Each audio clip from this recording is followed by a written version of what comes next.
It's a really nice whiskey with potential.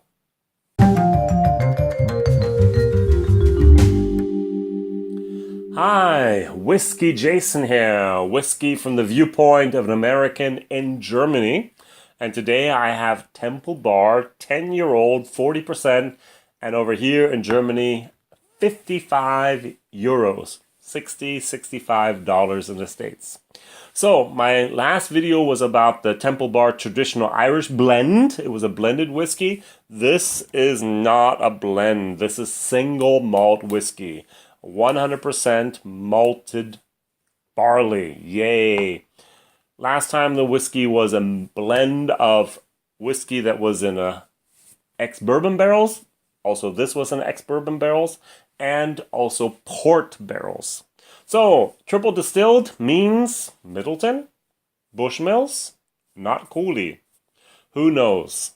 So, November 2005, this was distilled. November 2015, it was put into the bottle.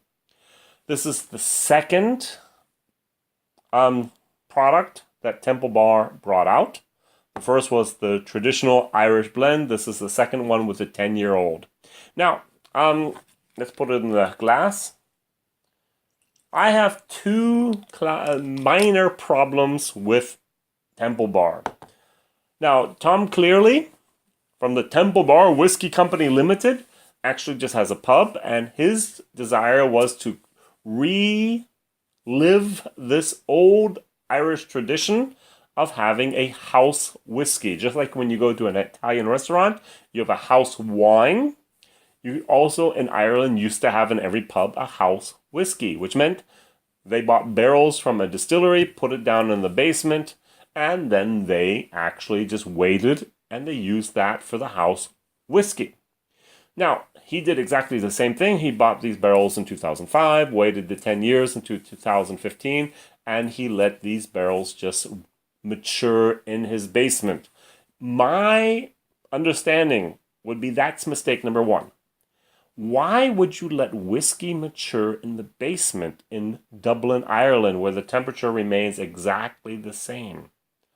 We bourbon freaks, fanatics, know that a bourbon needs to work in the wood. The warmer it gets, it expands. It's colder, it retracts. And this movement, this working in the wood, it gives the bourbon the color and the flavor. So, why have constant temperatures for 10 years? Second major problem is this was a sourced whiskey.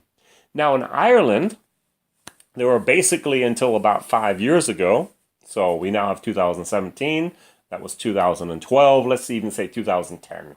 There were only 4 distilleries in the entire country. So you had Middleton, which was triple distilled. You had Bushmills, which was triple distilled. You had Cooley, which was double distilled. And I think the other one was Kilbeggan, if I'm correct here, that was also triple distilled. This is triple distilled, so it cannot come from Cooley, which now has set up in Teeling Distillery, the Spirit of Ireland, or the Spirit of Dublin in Dublin. So this was probably, my bet would be Bushmills, but it could be Middleton, who knows. Now, let's imagine you are a company and you produce whiskey. So, you sell it under your normal name. Now, what happens if you produce more than you can actually sell? So you find someone else and you let them sell it under their name. Now, do you give them the absolute best whiskey you own? No. You keep those barrels for yourself.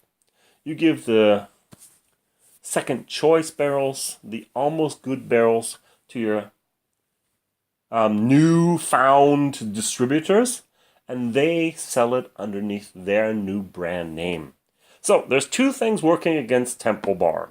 Number 1, they did not get the best product with the best barrels in the world. Oh, I forgot to mention something.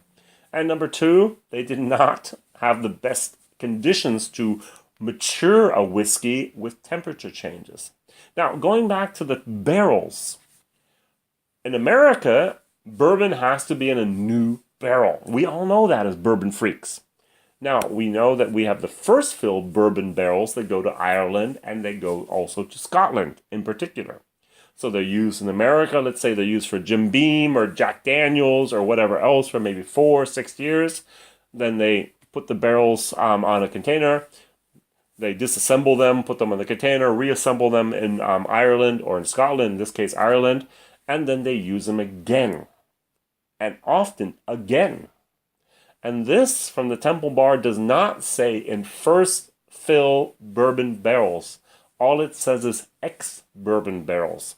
So it was used, let's just say in Jim Beam for 4 years, came to Ireland, was used for another 4, probably more, 8 years.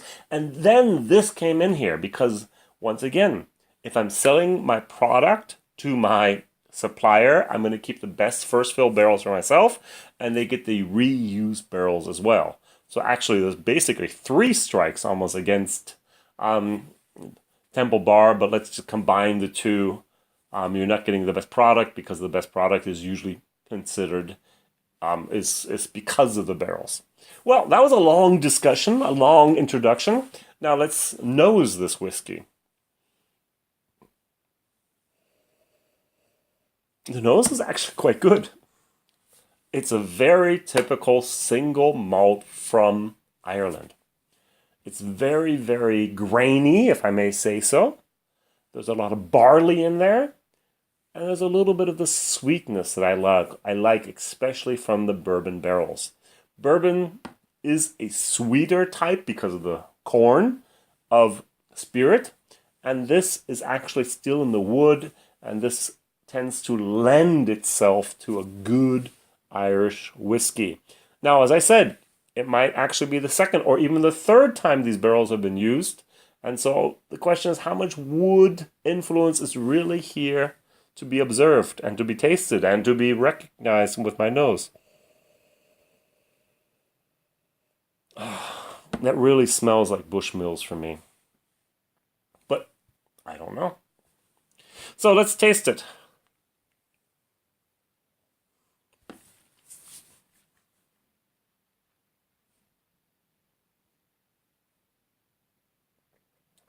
Yep. It's a really nice whiskey with potential. It comes in my mouth and you have the sweetness of the grain, of the barley, of the wood, a little bit of alcohol is there. And it just kind of continues on, but then the alcohol says, "Hi, I'm not yet ready." Alcohol and wood, the older it gets, the less alcohol bite it has. And this still has a little bit of a bite. I can't wait to taste the 12 and even the 15-year-old. Oh, by the way, I've already tasted the 12 once. Unfortunately, I did the first video of this only in German. And this is actually the container that these bottles come in. At least my bottle came in there. The Temple Bar, I had the Keller cask. This is a hand fill from Dublin. And it says here, I love this, established 1840. The Temple Bar was established 1840, not the distillery, because they don't distill. They only source the whiskey from someplace else. I have bottle 52 of the cask that was there. Not I myself was there, but actually another person brought over a couple bottles from Ireland and then sold them online. So, just the bottle you see here, nice, very, very nice little container, I would say. The same story is here, by the way, that is also here. They should have had 2 things. Why they just duplicated it, I don't know. But it's very, very nice. So I've already had the 12 and it was a cask strength. It was great. Now, this is not yet great. This is, I grade my whiskeys.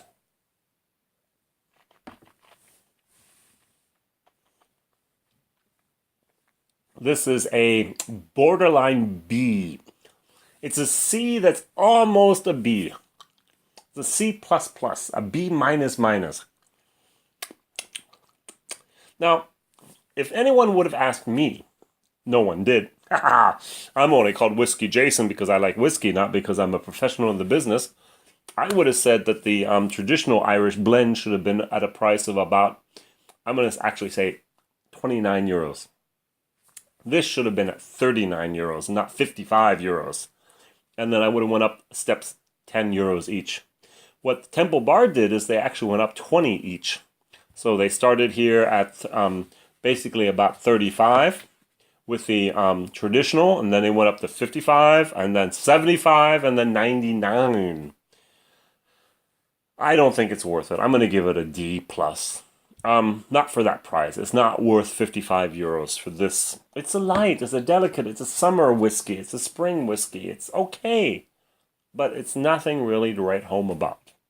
I hope that the 12 and even the 15 is going to be the whiskey that I hope it should be, and it could be. Okay, WhiskyJason here. Thank you for watching. Whiskey from the viewpoint of an American living in Germany. Hope to see you soon. Bye-bye.